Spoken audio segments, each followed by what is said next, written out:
Bismillah ar-Rahman ar-Rahim. Alhamdulillahi Rabbil Alamin. Wa salatu wa salamu ala khatam al-mursalin. Chers téléspectateurs, Assalamu alaikum wa rahmatullahi wa barakatuh. Le prophète sallallahu alayhi wa sallam dit dans un hadith rapporté par Abu Huraira radhiyallahu anhu, parmi ses compagnons, il dit que 7 personnes seront mis à l'ombre de Dieu le jour du jugement, le jour où il n'y aura aucune ombre si ce n'est la sienne. Cet profil, cette catégorie, un chef équitable, un jeune homme qui a grandi dans l'adoration de Dieu, subhanahu wa ta'ala, un homme dont le cœur est accroché aux mosquées, 2 hommes qui se sont aimés en Dieu, ils se sont réunis en lui, ils se sont séparés en lui, un homme qu'une femme de haut rang et de grande beauté appela à elle et à qui il a dit « Je crains Dieu », un homme qui a donné une aumône si discrètement que sa main gauche n'a pas su ce que a donné sa main droite, et puis un homme qui est seul et qui, tout en étant seul ou en privé, ses yeux ont débordé de larmes à l'évocation de Dieu. Dans ce hadith-là, le prophète sallallahu alayhi wa sallam nous décrit 7 profils de personnes qui vont avoir un traitement particulier le jour du jugement, un traitement privilégié. Et à travers les 7 profils, ce sont 7 moyens, ce sont 7 qualités que chacun d'eux avait qui lui fait mériter ce traitement privilégié. Quand on regarde ces différentes qualités, ces différents profils, qu'est-ce qu'on voit? Le premier d'abord, c'est un dirigeant juste, qui a géré, qui a régné avec justice. Le prophète sallallahu alayhi wa sallam commence d'abord par celui-là avant les autres profils, parce que le bien que fait cette personne-là, c'est un bien qui ne s'arrête pas à elle, qui ne se limite pas à elle. C'est plutôt un bien dont les avantages touchent une communauté, une nation, un peuple, un pays entier. Le fait de régner, de gouverner, de diriger d'une manière juste fait régner la justice et fait profiter de cette qualité-là un nombre très important de personnes.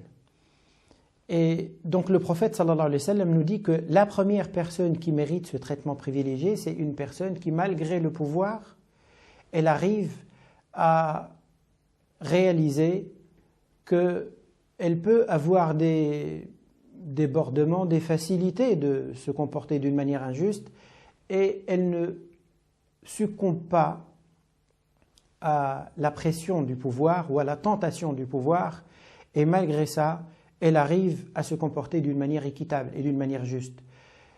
Il ne s'agit pas ici que de gouverneurs, ça peut être quelqu'un qui dirige une petite entreprise, quelqu'un qui se charge d'un groupe, même en famille. Un jour, le prophète sallallahu alayhi wa sallam avait vu venir vers lui un compagnon qui avait voulu faire un don à l'un de ses enfants d'un champ qui lui appartenait, et le prophète sallallahu alayhi wa sallam lui a dit: est-ce que tu fais un don pareil à chacun de tes enfants?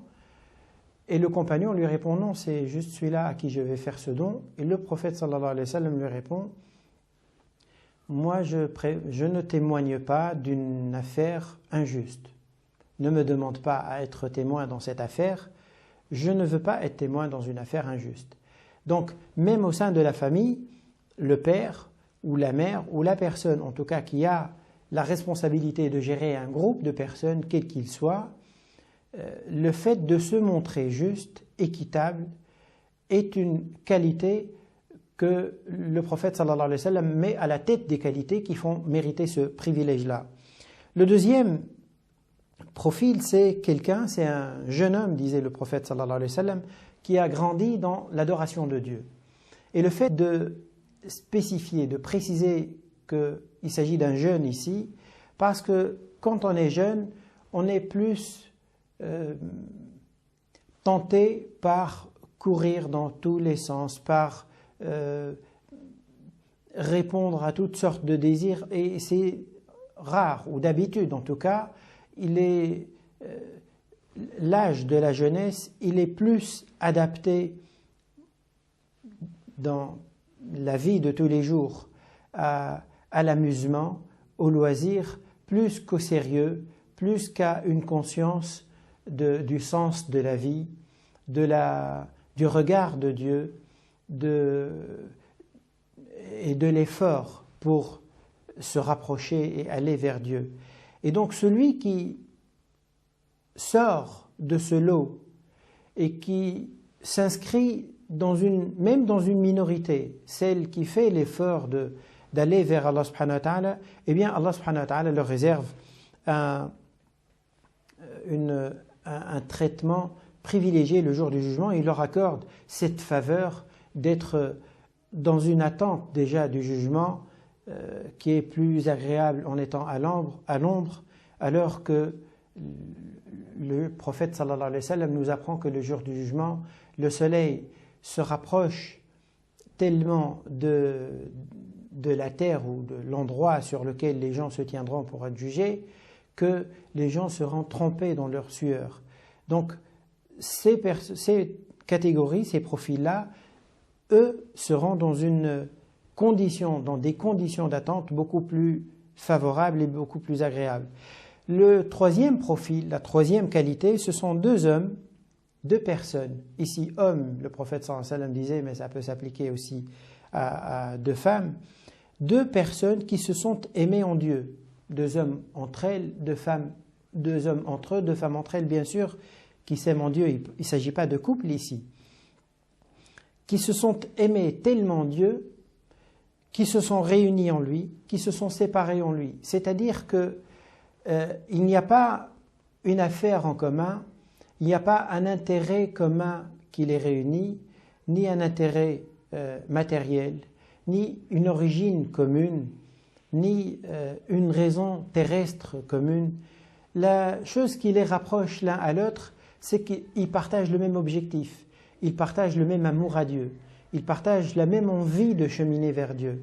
Eh bien, le fait d'être tellement rapprochés l'un de l'autre, sur cette base-là, Allah subhanahu wa ta'ala leur donne donc ce privilège de les couvrir par son ombre.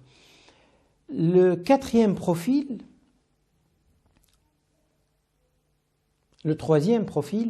c'est un homme dont le cœur est accroché à la mosquée, au lieu de prière. C'est-à-dire que c'est quelqu'un qui,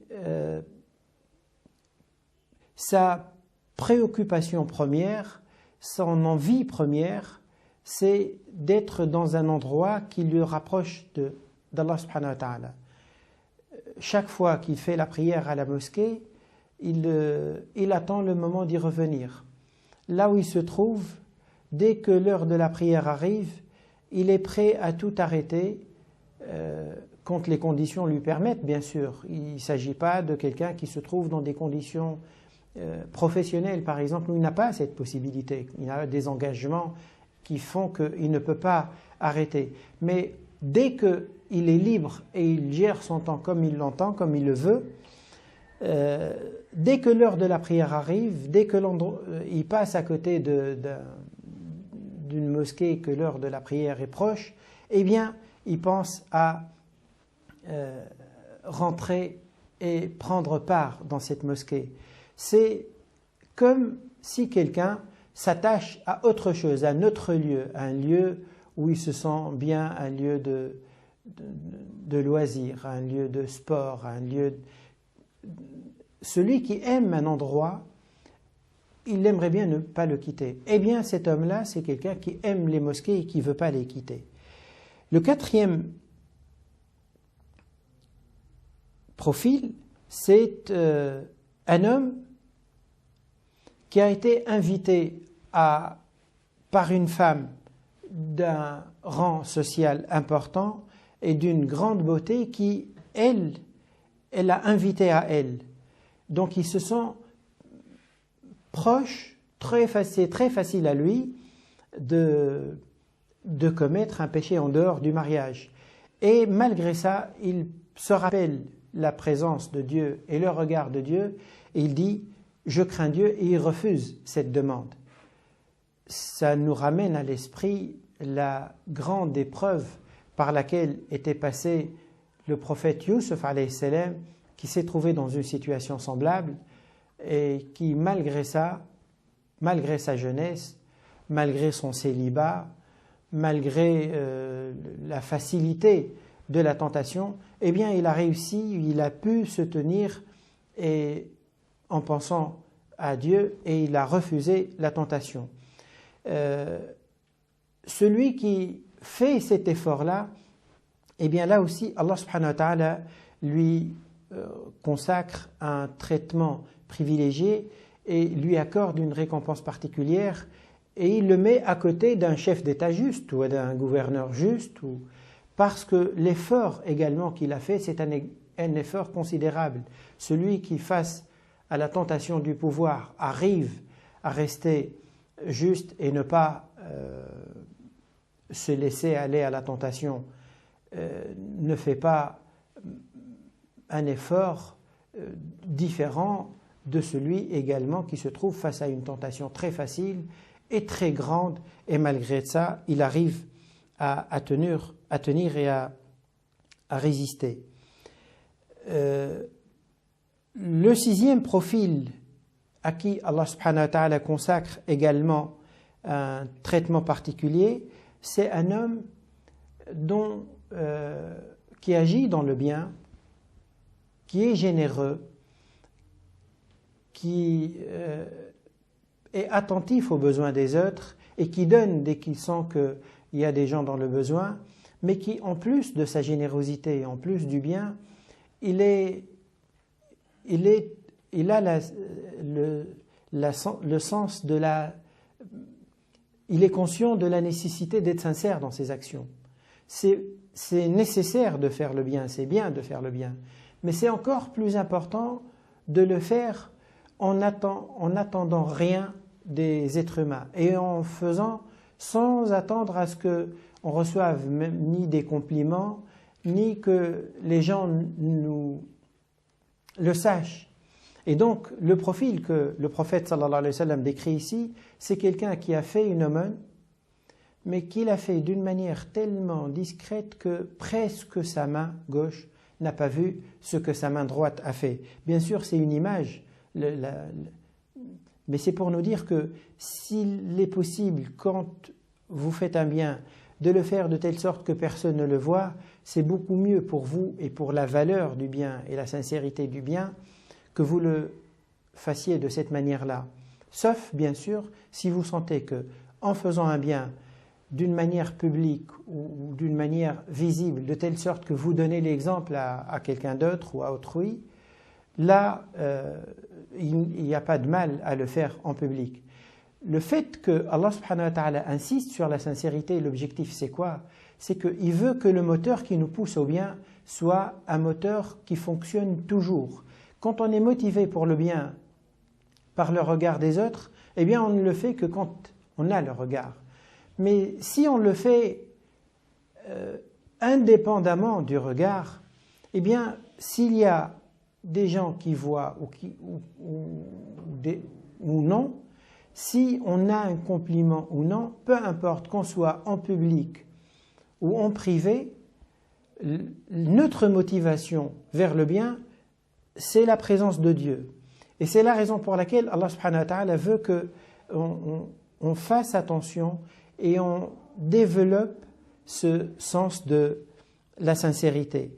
Et le dernier profil que le prophète sallallahu alayhi wa sallam évoque dans ce hadith, c'est quelqu'un qui, tout en étant seul, en train de prier, il se rappelle le regard de Dieu et il fait le bilan de sa vie et il se rappelle qu'il y a des moments qui nécessitent la miséricorde de Dieu. Et il sent le besoin de la miséricorde d'Allah subhanahu wa ta'ala. Et pensant à son parcours, à sa vie, ils se font larmes. Ces larmes-là lui font mériter la miséricorde d'Allah subhanahu wa ta'ala, parce que Allah subhanahu wa ta'ala veut que le musulman soit dans sa conscience de la présence de Dieu tellement humble, tellement profond, tellement